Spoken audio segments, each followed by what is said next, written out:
ఆంధ్రప్రదేశ్ ప్రభుత్వం కీలక నిర్ణయం తీసుకుంది.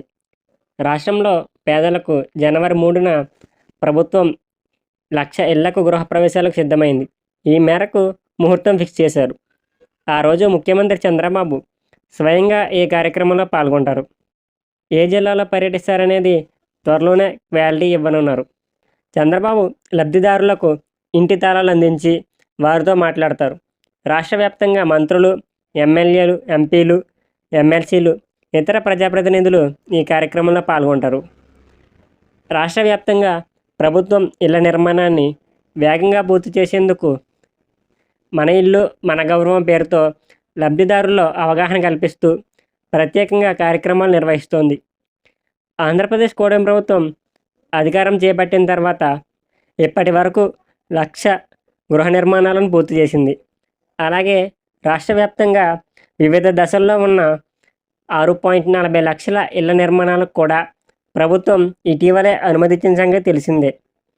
ఈ ఇళ్లను 2026 మార్చి నాటికి పూర్తి చేయాలని టార్గెట్ పెట్టుకుంది.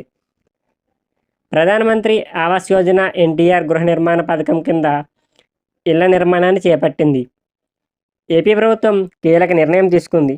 పెండింగ్లో ఉన్న ఇళ్లను పూర్తి చేయాలని ప్రభుత్వం నిర్ణయం తీసుకుంది. అలాగే రాష్ట్ర వ్యాప్తంగా పేదలకు ఉచితంగా స్థలాలను పంపిణీ చేయాలని నిర్ణయించింది. పట్టణాల్లో 2 సెంట్లు, గ్రామాల్లో 3 సెంట్ల చొప్పున స్థలం ఇస్తామని ప్రభుత్వం తెలిపింది.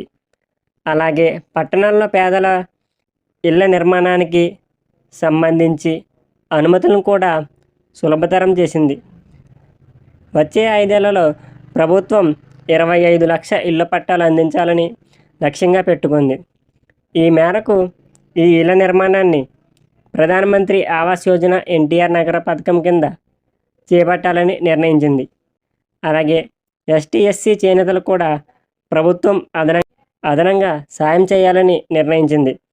ఈ మేరకు ప్రభుత్వం ఒక్కో ఇంటి నిర్మాణానికి కేంద్ర, రాష్ట్ర ప్రభుత్వాలు ఇతర వర్గాలకు ఇచ్చే యూనిట్ వ్యయం కంటే ఎస్సీలకు 50,000, ఎస్టీలకు 75,000, చేనేతలకు 50,000 అదనపు సాయం అందిస్తామని ప్రభుత్వం తెలిపింది. ఈ వీడియో మీకు నచ్చినట్లయితే లైక్ చేసి మన ఛానల్ని ఇప్పుడే సబ్స్క్రైబ్ చేసుకోండి.